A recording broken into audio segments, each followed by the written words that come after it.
आपका हॉस्पिटल किन कारणों से सीज हुआ था और कब हुआ था? ये अब 22 अगस्त 2024 एक केस हुआ था मेरे वहाँ।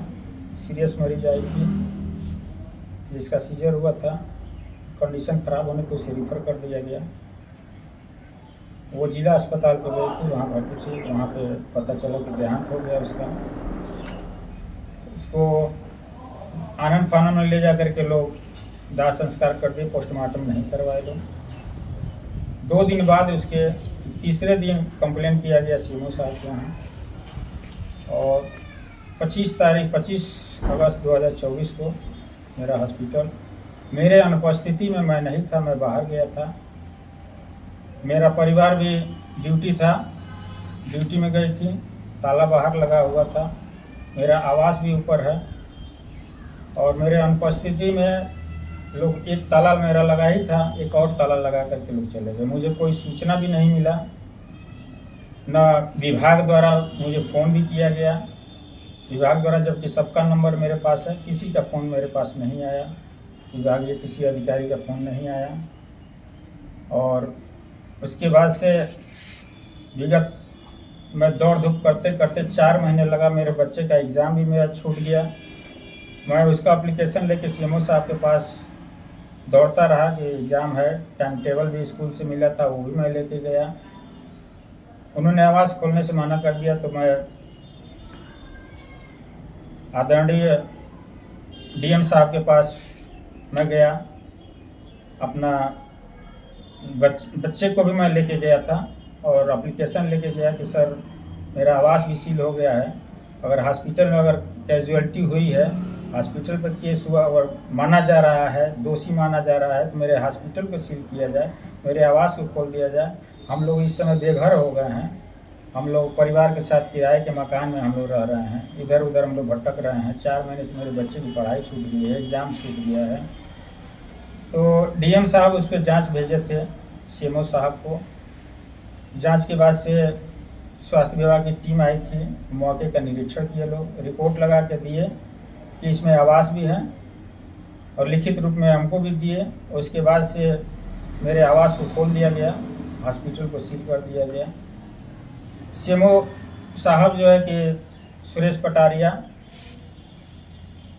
मिठाई खाने के लिए इनके जो है कि नाजिर हाजिर, जो इनके क्लर्क के कहने के लिए तो वो वीर बहादुर सिंह हैं, हेड क्लर्क हॉस्पिटल देखने वाले, लेकिन चलाने के लिए जो टीबी मलेरिया इंस्पेक्टर हैं, पोस्टेड हैं कप्तानगंज में।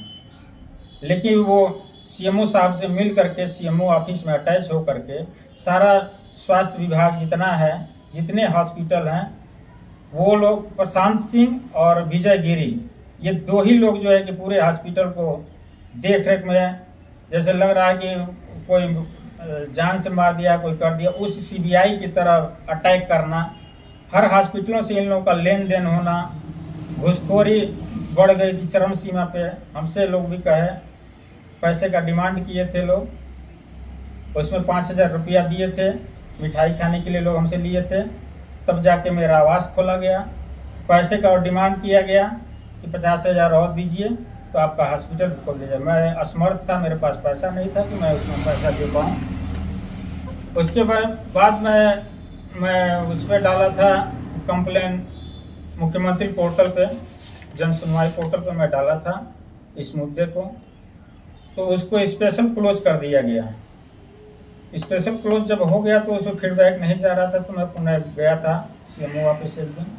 उस पर जब बातचीत किया तो उल्टा मुझे धमकी मिलने लगी इन लोगों के द्वारा कि ज़्यादा कागजी कार्रवाई ना कीजिए, नहीं तो हम लोग अपने हिसाब से हम लोग डील करते हैं। तमाम जन सुनवाई हम लोग खिलाफ आती है, हम लोग अपने हिसाब से रिपोर्ट लगाते हैं। इस तरह की धमकियां आपको कौन देता था? कौन लोग थे वो? विजय गिरी और प्रशांत सिंह। जो कौन है ये विजय गिरी और प्रशांत सिंह? ये तो विजय गिरी मलेरिया इंस्पेक्टर हैं, लेकिन सीएमओ साहब पूरी छूट दे दिए थे हॉस्पिटल देखने के लिए, जबकि हॉस्पिटल के हेड क्लर्क हैं विजय बहादुर सिंह, तो वो नथिंग थे, नहीं के बराबर काम करते थे। सारा कार्रवाई यही लोग करते थे।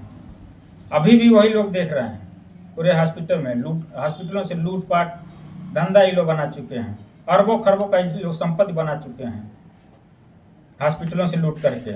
उसके बाद से मुझे धमकियां मिली, मेरी मैडम भी इस विभाग में काम करती हैं, धमकियां मिलने लगी कि आप ऐसे कार्रवाई करते रहेंगे तो आपके मैडम को सीएमओ साहब से कह करके और उनको बर्खास्त करवा दिया जाएगा, उनको ट्रांसफ़र करवा दिया जाएगा। तरह तरह की धमकियां मुझे मिलने लगी।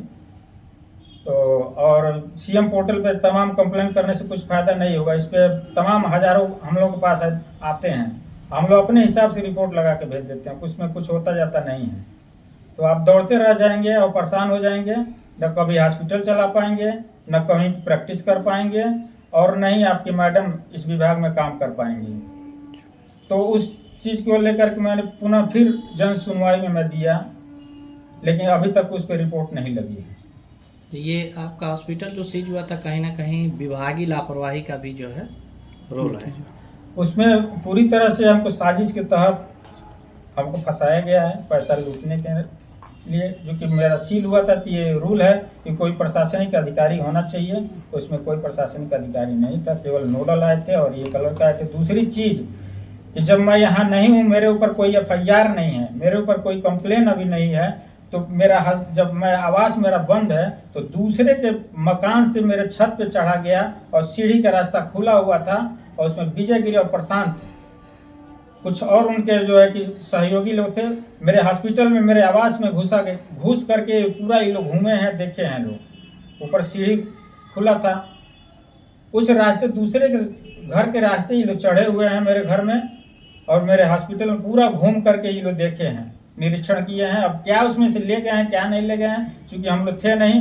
हम लोग जब आए शाम को तो देखा गया कि बाहर से सील लगा हुआ है। उसके बाद मैं लगातार दौड़ते रहा CMO ऑफिस में, लेकिन मेरी कोई सुनवाई नहीं, सिर्फ पैसे का डिमांड हो रहा था।